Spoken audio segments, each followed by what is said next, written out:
Palapakan din po natin. And of course, yung graduates, let's give them a round of applause.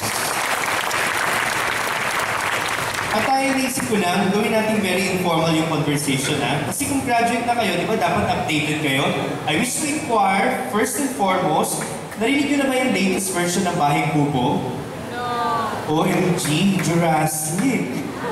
Akala ko graduate na, dapat alam niyo yung latest version ng Bahay Kubo. Teachers, hindi tinuro. Ganito po ang latest version ng Bahay Kubo. Bahay, kondo, kahit munti, ang gadgets doon ay sari-sari, flat screen na TV, Blu-ray na DVD, iPod, iPad, iPhone, laptop na malaki, laptop na maliit, at saka meron pa portable MP3, digicam, videocam, Wi-Fi at HD. Sa paligid-ligid ay maraming chargers. Yan po yung audition piece ko sa The Voice. Nakalabanin ko si Sister Christina doon. Pero ang operative na question doon, paano kaya kung ikaw yung nalobat, saan ka nag-charge? Kapag ikaw yung nalulungkot, saan ka humuhugot ng linya mo? Kapag ikaw ay matabang ang buhay, saan ang gagaling na inspirasyon? Magki-candy crush, tapos kakainin naman chocolate yung candy mo. Mag-request ka na lives of friend mo, dinedma ka, NR. So nag-ship ka na sa 2048, hindi mo pa ma-solve ka 1024 ka lang. So anong gagawin mo? Kapag matabang talaga yung buhay, I'd like to just leave with questions. The very first question I'd like to leave with you is a why. Sana, sa lahat ng gagawin nyo, pagkatapos ng graduation, maging maliwanag yung bakit. Because the why, once articulated and clear, survives anyhow. Basta alam mo yung why, kakayanin mo ang kahit na ano. Why? Tandaan mo yun. Why survives anyhow. Ikalawang question, what? Siyempre, pag-graduate mo na high school, gusto mo makatungtong ng kolehiyo, and after college, all you want to do is get a job. After getting a job, you want a promotion. After promotion, you want a higher salary. After a higher salary, you want more prestige, honor, accomplishments. Pero, sana ang lahat ng what na yun, ginagabayan ng why. In Ignatian spirituality, the what can be guided by the deepest desire intersects with the greatest need of the world. Yung intersection na yun, yun ang pinaka-what mo. Yung pinakamalalim na why, kapag nag-intersect sa pinakamatinding pangangailangan ng mundo, yung intersection na yun gives you fulfillment. Sinasabi ko niyan as early as now because I've accompanied young people through their academic studies and young professionals, and now as a faculty of the Ateneo Graduate School of Business in Rockwell, I accompany young executives, middle management, and top management, presidents and CEOs through executive coaching. And then when I ask them, ano yung passion mo? Ano yung gagawin mo at hindi mo ka binabayaran? Ano yung gagawin mo kahit weekends? Ano yung gagawin mo kahit hindi sinasabi sa'yo?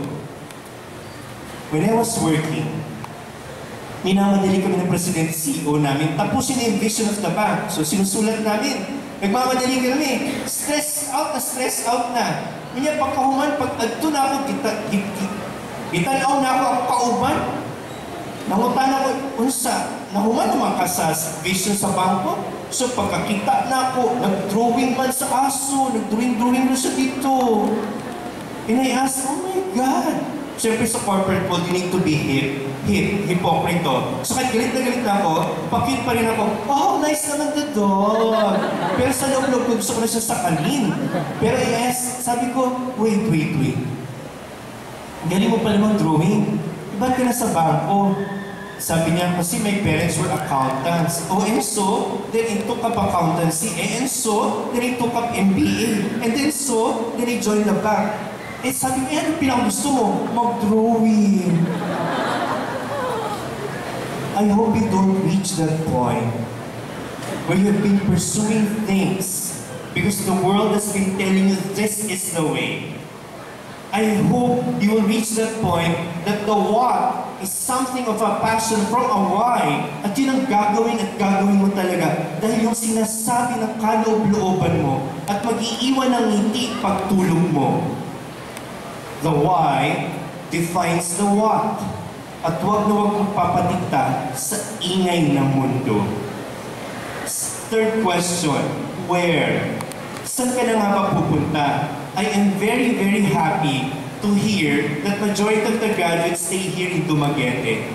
I love the thought of serving the community where you study. Napakaganda po talaga niya nung where.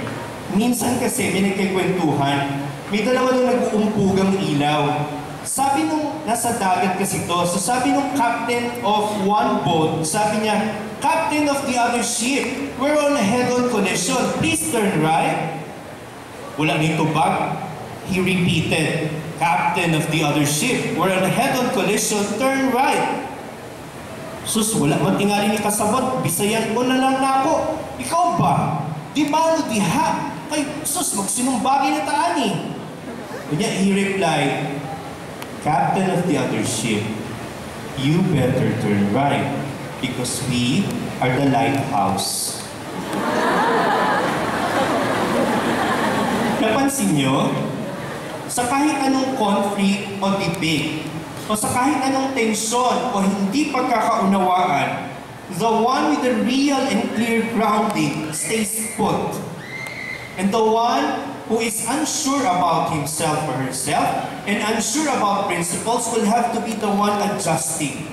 But the one who has a very clear why defines a very clear what and defines a direction of a where. Finally, a how. Teka, mag-i-interview lang ako ng mga teachers sandali ah. Sir, kasi ikaw pinakilala ko eh. I just want to know. Thank you for being with me yesterday, sir. I just want to know. Teka, lapit ko rito, sir. Nung nililigawan mo ba si ma'am, gumagawa ka ng mga love letter? Yeah, we were reporting already in the digital age. Okay, nagpapadala ka ng love letters? I sent her flowers and letters and especially text. Okay, very good. Kung ganon, alam mo ibig sabihin ng Italy? Italy. Hindi alam, kailangan ng coaching. Italy. Tingnan, sir. Italy. Very good. Japan. Very good. I-level up natin. Libya. Oh my God, hindi alam. Life is beautiful. You also. Holland. Hope our love lasts and never dies.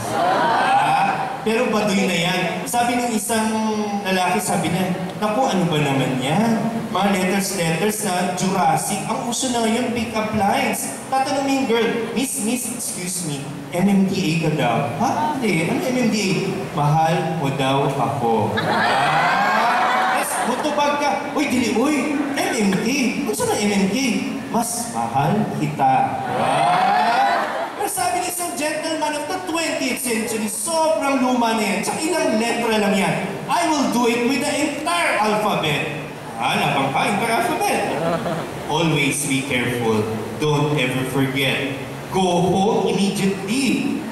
Just keep loving me, not only personally, quite reasonably, sustainably, totally, unilaterally, very wholeheartedly. Diba?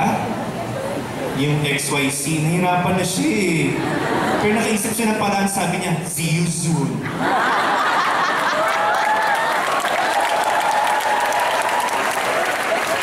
What is the point? The point ay, yung may maliwanag na why, na ipinapakita ang what, at ibinibigay ang direksyon na where, kapag merong obstacles, didiskarte. Hindi bibigay basta-basta. The why fights. Even with all the obstacles, lalaban yung why na yan. At gagawa ng diskarte. And because of that, I'd like to give and share with 2 stories lang. The first one, when we were putting up rags to riches. Nung pumupunta ako sa Payatas at nakikita ko gumagawa ng basahan ng mga nanay doon, pagsabi ko, nangangarap kami na sana yung mga basahan na yan ay magiging Raho Laurel. Wala lagi ng billboard. Lalaban sa mga international competitions. Habang sinasabi ko yung pinagtatawanan ako ng mga tao. Literally. Kasi basahan eh. Pero alam nyo, yung why kasi nun, social injustice, ang daya-daya ng negosyo. Binibili sa kanilang 9 pesos, makikita ko sa Rustan, sa Sushumart, 35 pesos. Saan ang galing yung 26 pesos? At saan napunta? Sa middlemen. Laway lang puhunan nila. Meanwhile, yung nanay na 9 pesos ang kinikita, piso lang talaga kita niya. Kasi 8 pesos yung scrap of cloth, bibili pa siya ng frame, ng pako, at kung anong paraphernalia, kaya piso lang kita niya. Sabi ko, hindi tama ito. Eh kaso, yung middlemen, kung sino-sino nilalapitang nanay, ito sa buyer's power, kaya yung mga supplier ng mga nanay, walang boses.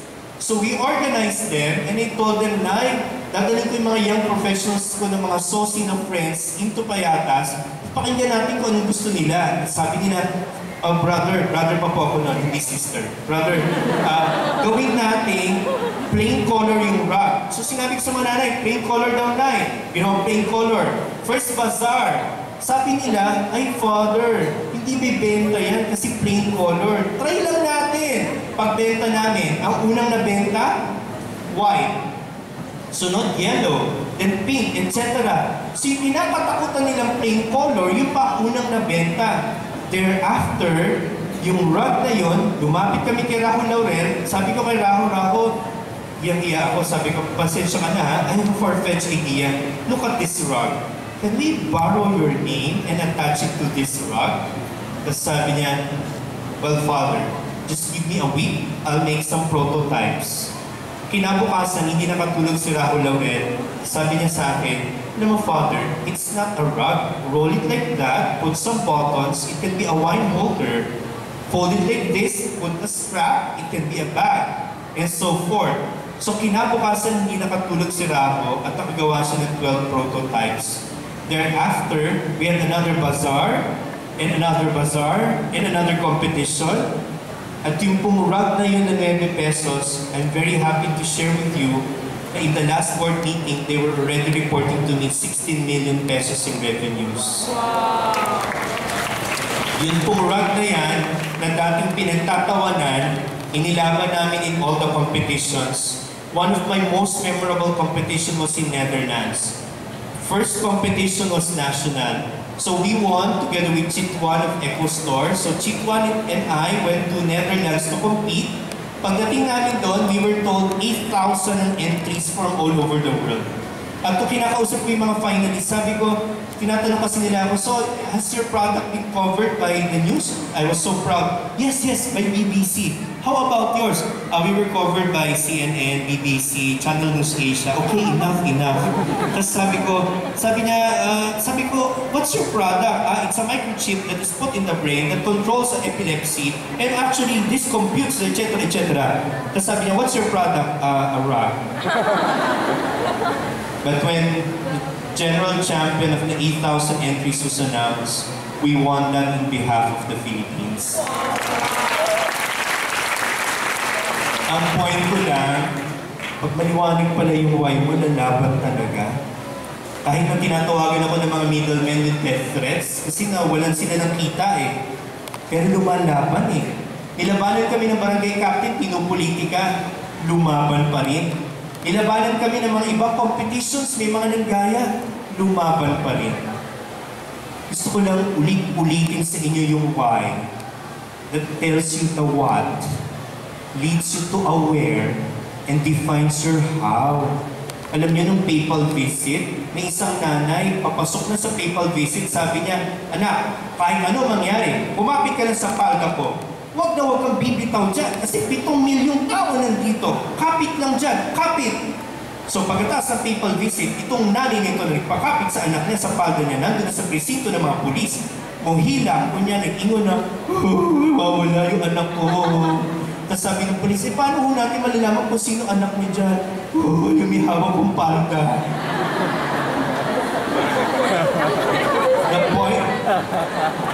The point being is that kumapit, hindi bumitaw. Kumapit, hindi bibitaw. I'd like to end with my own personal testimony. Pag-graduation speaker ako ngayon, no? Different schools, I even go abroad. Pero alam niyo po, tatapatin ko po kayo. Anak ako ng kargador. Yung tatay at nanay ko po, second year high school. Kaya ino-honor ko talaga yung mga magulang eh. Kasi sa totoo lang, ang hindi bumitaw, yung magulang. Ang hindi bumitaw sa inyo, kaya kayo gumag-graduate, yung magulang at guardian nyo. Ang nagpapatagumpay ay yung hindi bumibitaw, at yun ang mga nag-alaga sa inyo. Yung tatay ko na second year high school lang, so nangulitaw sa mama na ako, na taga Cebu sila parehas, kunya ang mama unta na ako, dato kaayo. Yung papa na ako, wala makahuman, so napobre. Kanya, nagtanan pa. Sabi ko sa papa ko, nagtanan pa kasi kayo eh. Napobre din tayo. Pagtanan nila, sabi ng papa ko, pagdating nila sa Maynila, sabi niya, anak, ang unang-unang trabaho ko dati ay nagbubungkal ng kanan. G centimos, anak. Tapos sabi niya, pagkatapos noon, dahil wala siyang pinag-aralan, hindi nakapagtapos, second year, ay naging kargador throughout. Naalala ko, gumigising ako na umaga, yung nanay ko naghahanda ng 3 white t-shirt, pinapabaon sa tatay ko. Pero yung tatay ko, uuwi lagi na madumi, mabaho, madungis. Eh, batang-bata pa lang ako, pag tinitingnan ko yung tatay ko, it was very clear in my mind, mahirap kami. Because I don't get it, you have 3 shirts, and you come home dirty. Mahirap kami. At na-realize ko, mahirap maging mahirap. Kaya elementary pa lang ako, nagpursigi talaga ako mag-aral. Nung elementary ako, nag-aral akong public school. Sino mga graduate ng public school no elementary? Itaas ang kamay. Mabuhay tayo. Hindi ba nung first week natin, nagbubungka lang tayo ng damo? Correct. Nung second week natin, di ba nag-iisisan tayo ng desk? Correct. Yung third week natin, di ba nag-floor walks lang tayo? Correct. Tayo pa bumili ng floor walks, di ba? Just mariosip talaga. Kaya naman, kapag PTA meeting, yan ay hindi PTA meeting, collection meeting yan. Totoo lang. Eh yung nanay ko, naku, ang mama na ba na po, si Buwana, isog kaayo. So nagpa-PTA collection meeting at namumulekta ng 20 pesos para sa electric fan. So mama na ako nasuko. Sabi niya, sandali lang, di ba government school kayo? Di dapat kayo bumibili na electric fan? Pambihira. Ang nangyari po sa akin, na consistent honor student in Fairness, in Fairmont, in Fairview. From grade 1 to grade 6. Pagkatapos awayin ng nanay ko, yung teacher ko, natanggal ako sa honor roll. Hindi ko maikuha ang logic doon, pero nawalan ako ng honor for the first time in my life. Nung grade 4 ako, wala akong medal. Matinding point yun sa akin. At dahil doon, tanggal ako sa honor roll, no? Alam nun yung umaman ako, yung milimili na salapi ko talaga. Naghahanap ako ng ginto na electric fan. Tatanggalin ko lang yung LECP, pintas ko doon sa teacher ko na yun. Sasali ko sa Panagbenga Festival. Na ang peta niya, gintong LEC na electric fan. Pwede ko ginawa siyempre yun.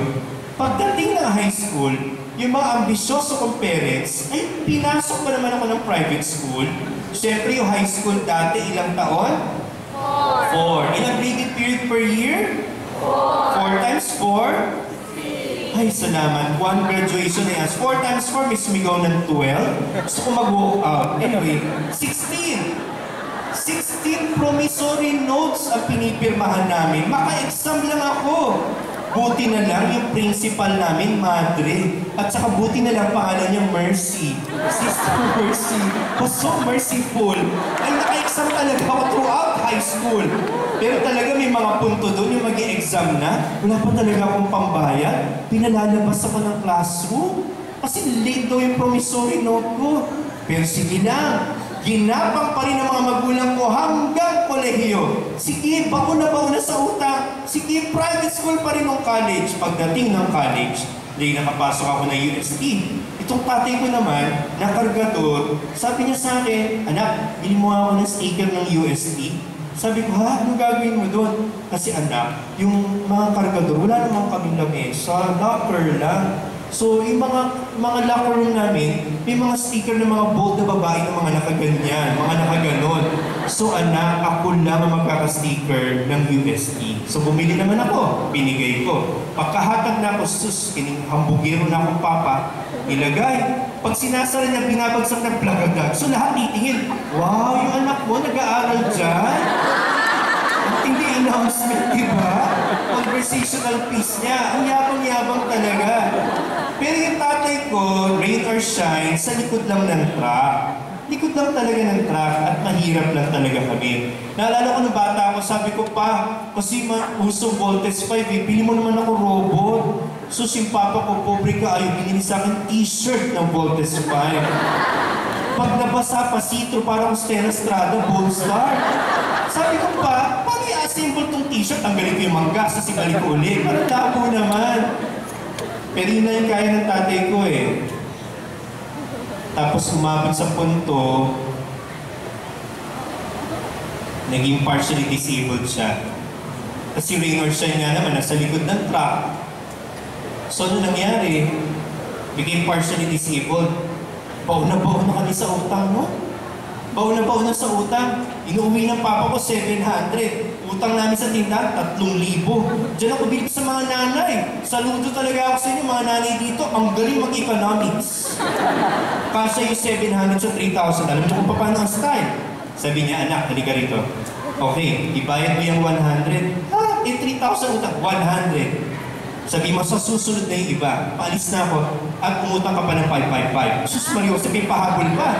Punta ako sa tindahan, kilala ko pa yung pangalan ng tindera, Aling Poling. Aling Poling! Ito na po yung bayad namin 100. Sabi niya, 3,000 utang niyo. O nga po, sa susunod na lang. O sige na, pautang pa ng 555. Tapos tatayo siya mataba, tinakpan yung 555. Pero nakita ko nagbumura sa likod yung 555. Pero uwi akong walang ulam.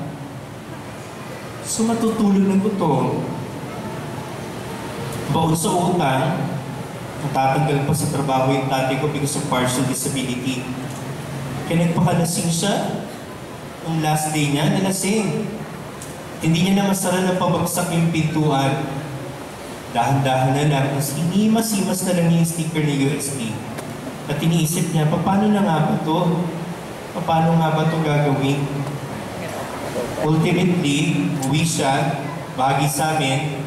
Na-realize ko, second year college ako noon, nagumuho na ang mundo at pangarap namin. Dalawa kami magkapatid, yung ate ko nakapangasawa na naiwan ako.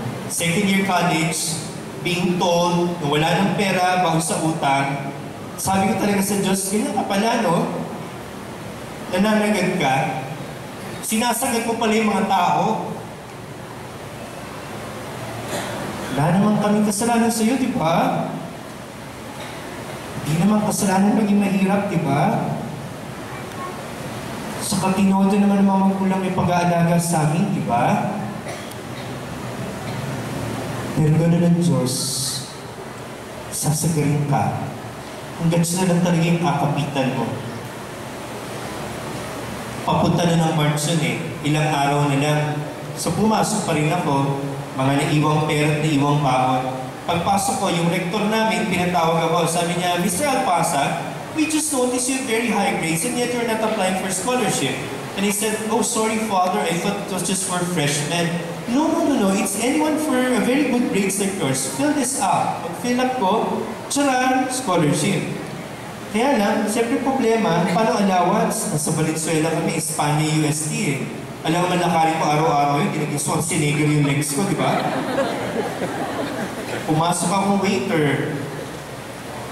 Naging waiter ako sa tropical hut. Kabaduy-baduy na uniform na orange at brown na pants. At yung headdress namin ay parang logo ng tropical hut. Nag-waiter ako. Later on, kung medyo okay na kami, dinalaw pala ako ng tatay ko. Pero hindi niya masabi nung nagtatrabaho pa ako. Sabi lang niya, anak, dinalaw kita na nag-waiter ka eh. Wala anak, pasensya na ha. Hindi ko matawid yung kalsada. Isip ko kasi dapat ako yung nagpapatapos sa'yo. Isip ko kasi siguro ibang beans lister na kamukha mo nasa library. Isip ko kasi siguro ibang binata kamukha mo, guwapo-guwapo mo pa. Hindi, wala sinabi gano'n. So ganyan binata, siguro nasa gimmick. Pero ikaw, nagmama, linis ng lamesa para makagraduate. Kaya anak, umiyak na lang ako eh. Sakit marinig ng umiyak ng tatay. Pero umiyak yung tatay ko. Second year college ko nun. Pero later on, sabi ko sa kanya, alam mo pa, hindi naman kasi tayo naghihirap. Hindi ako magsisikap. At saka kung hindi ko alam yung kahirapan, hindi ko paglalaban ang karapatan ng mga hihirap. Pero paalam ko, ibig sabihin na walang pambayad ng tuition. Paalam ko ang ibig sabihin na ng Noche Buena na isang supot lang ng pansit ang pinaghahatian. Paalam ko ang karapatan ng manggagawa sapagkat nakita kitang naging manggagawa. Kaya nagsumikap ako. Pagka-graduate ko, nakapasok ako ng San Miguel, where my father used to work. Lumaban ako sa application na 800 at 3 lang ang kukunin. Nakapasok ako kasi according to looks. De joke lang. Nakapasok ako, 3 kami. At doon ako sumali ako sa essay writing contest. Nanalo ko. Sabi ko sa essay writing contest, hindi nyo man na mabigyan ng lamesa yung tatay ko. Ako ay demand an executive narrative. Yung tatay ko, hindi man lang masabi sa akin kung ano titulo niya. Kasi sa show and tell, yung mga classmates ko sasabihin nila, my father is a lawyer, my father is a doctor. Tapos ako, sasabihin ko, pa, ano sasabihin ko? Sabi ng papa ko, sabihin mo na employee. Ako naman, proud na proud. My father is an employee. Yung pala generic lang, ibig sabihin, empleyado. Yung tatay ko, pinasakay niyo lang ng truck, no? Ako papasakay niyo ng aeroplano at dadalhin niyo ako kahit saan. Yung why ko dati ay kahirapan. Yung why ko dati, gusto kong tumulong sa mahirap kong pamilya. Kaya lang ito yung matindi sa why. Palalim ng palalim ang tunay na bakit. Kasi dati ang gusto ko lang maging mayaman. Kaya nung nagkaroon na ako ng trabaho, naging mayabang ako. Nag-master's degree din ako sa UANP. At ang ginawa ko, pagkatapos UANP, nag-specialize ako in the field of strategic planning, pinag-aagawa ng headhunters. Pinag-aaway-away ko sila. Pinag-aaway-away ko sila pataasan ng sweldo. Ang yabang-yabang-yabang ko. Kasi gusto ko lang maging mayaman. Nung dumating yung bago kong kotse, sabi ko sa dealer, wag na wag yung tatagalin yung plastic. Kasi gusto ko pag-upo ng nanay ko, madulas-dulas siya doon. Kasi nung nakita ko yung nanay ko ng bata ako na naghihirap kami, nagbebenta lang siya ng yelo tig-10 centimos, nakalagay sa isang bayong, at uuwi siya minsan kalahati lang na benta, dala-dala pa ng isang matandang nanay. Kaya sabi ko sa mama ko, huwag ka mag-alala ma, pag yumaman ako, gagawin kitang Tonya. Kaya nung dumating yung kotse, sabi ko, huwag tanggalin yung plastic. Pagdating ng kotse, tumulas-tulas yung nanay ko. Nakabangaw shades, nagpakulot, pero nakita ko sa rearview mirror, natupad ko na yung bakit ko. Doon pumasok ang mas malalim na bakit. Kasi nung nag-MC ako ng World Youth Day 1995 sa Luneta with John Paul II, nagkaroon ako ng religious experience. Sa stage, there were 4 million pilgrims sa Luneta welcoming John Paul II for the World Youth Day 1995. Bilang MC, nung sinabi kong patayin yung ilaw, nagsindi ng mga kandila, and as far as my eyes could see, kandila lang, and I had religious experience and a mystical experience of God. Kaya sabi ko, OMG, mayaman na ako, may kotse na ako, nagtatravel na ako around the world. Para saan? Bakit? At tinatanong ko ng Diyos na bakit? Narealize ko, gusto kong tumulong sa mahirap na pamilya ko. Yung pala gusto kong tumulong. Yung pala gusto kong makita at makanda upang para na may hirap. Yung pala nandun ng Diyos sa may hirap. At tinawag ako ng Diyos para pumasok. Ngayon, pari ako. I entered 1998. Isipin mo ha, breadwinner ako ng family. Ako yung bumubuhay sa pamilya ko.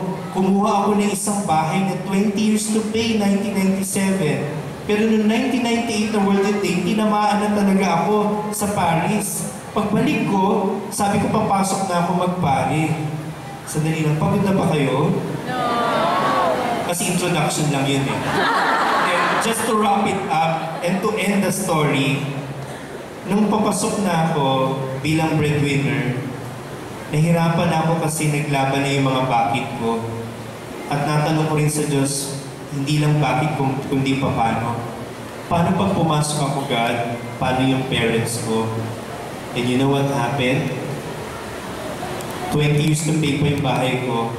Nung kinukumpit ko, binenta ko na lahat. Kotse, necktie, lahat ng stocks, binenta ko na. Kuna ko ng 1 million. Nung papasok na ako, sabi ko, sa spiritual director ko, Father, kulang po ako 1 million. Ubus na po ang pera ko. Sabi niya, gumawa ka ng sulat, humingi ka ng 500 pesos a month, times X number of friends, we will reach the 1 million in 1 month. Padala ko ng mga letters, no one said no, and I got the 1 million, and I was able to pay the house, and I am now a priest. I'd like to, thank you po, I'd like to just really end by saying na bilang huling-huli, dahil pumasok ako, nag-abroad ate ko, iwan yung magulang ko, na-realize ko, nagkahiwa-hiwalay kami 1998. Ate ko pa nasa Amerika, parents ko nandito. Hindi pa kami nabubuo. Pero last year, may bigay po ng pera sa akin para mag-apply ng visa. Nadala ko ang mga parents ko doon sa Amerika. Nung last week na po, yung first week po namin doon, dahil excited natin pag pinasyal yung papa ko. Hanggang after 1 week, nagkasakit ang tatay ko at tinakbo sa ospital. Nagka-pneumonia. Sa ospital, sinabi sa akin ng doktor, it's pneumonia. Ginugol ko kagad. Ang pneumonia pala for an 86-year-old, a critical, life-threatening. Kaya natakot ako, and for the first time in my life, I prayed a rosary, just 1 rosary for 4 hours. Tapos nag-reach yung blood pressure ng tatay ko, 220. I bargained with God. Sabi ko, God, pauwi niyo naman po kaming matiwasay. Na-realize ko lang sa final sharing, kapag critical na pala, magiging maliwanag yung bakit mo. At na-realize ko, 3 lang pala mahalaga sa buhay. Faith, family, friends. Kasi sa punto na yun na namamatay na yung tatay ko, hindi naman madadala ng marami kong degrees para mabuhay yung tatay ko eh. Hindi madadala ng masters ko sa economics, masters sa education, masters sa ganyan, para maligtas yung tatay ko eh. Hindi madadala ng talino ko eh. Hindi madadala ng network ko eh. Pananampalataya na talaga at the very end. It was just faith and my rosary. And then I realized, gagawin mo pala lahat para sa pamilya mo. Family. And finally, my friends brought us to the United States. Faith, family, and friends. Wala akong pambayad sa ospital. Pagtingin ko sa elevator, may bond paper announcement. Nakalagay, babayaran ko $15,000. Nakalagay sa bond paper announcement, Special Mass, Mercy Day, September 24, sponsored by the Sisters of Mercy. Tara! Keynote speaker ako sa Guam Catholic School Gathering. Ang host ko ng congregation, Sisters of Mercy. I sent them an email, Sister, wala akong pambayad sa hospital. Are you the owners of this hospital? They replied, yes, Father, what's the problem? Sister, I owe the hospital $15,000. I'm a priest, I don't have money. I hope you can help me. The sister replied, oh, Father, consider it charity. Why? Alamin mo yung bakit mo, ha? Sa lahat ng gagawin mo, sa lahat ng pupuntahan mo. What? Let your what be defined by your why that will then survive anyhow. But ultimately, the most important is a who. Sino? Faith, family, friends. Magpaligaw ka sa Diyos. Hayaan mong pasukin niya yung kaloob-looban mo. Matapos kang ligawan, hayaan mong iligaw ka niya kahit saan. Magpaligaw ka, magpaligaw ka. Why? Where? What? How? Ultimately who? Faith, family, friends.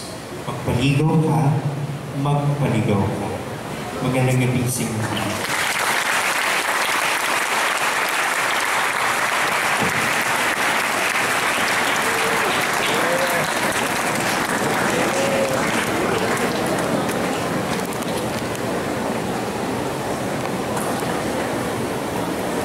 Thank you very much, Reverend Father Alcasa, for that engaging and technologically updated but heart-piercing speech. I hope our dear graduates will not let this graduation be the end of their journey, but strive to achieve the answers of their whys with the guidance of God. May we now call in Sister Ninta Lucila Baldado, SPC, to be assisted by Sister Maria Dina Alida in the SPC for the awarding of the plaque of appreciation to our esteemed guest speaker.